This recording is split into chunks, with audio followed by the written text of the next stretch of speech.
A lot has changed in the 21 years Lieutenant Amy Golden has been with Winston-Salem Police.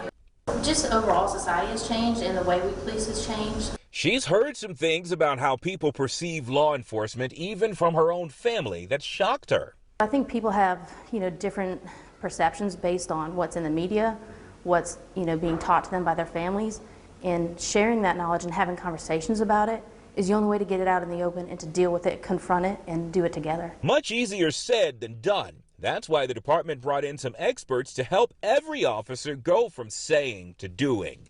The solution lies in relationship building.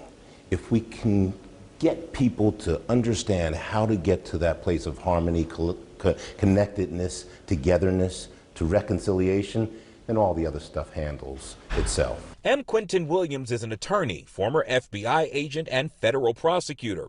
James Fisher Davis is a retired chief with the North Carolina Department of Public Safety. They work together to train groups on diversity and equality awareness. This session they're leading is on 21st century policing. We have a void.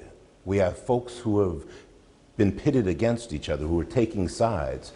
And we have to realize that we're one community. It's the law enforcement officers and the community are one community. It's not us versus them. We'd like to say that what has occurred is that we talk at one another today, as opposed to speaking with and to one another.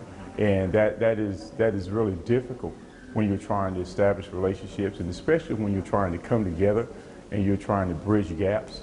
He says they're trying to develop holistic officers. We're dealing with mind, body, and spirit. We're dealing with communication and trying to get individuals to learn those tools and acquire those tools needed in order for them to build meaningful and sustainable relationships. Lieutenant Golden believes this kind of training is essential to move the relationship forward between officers and the people they protect and serve.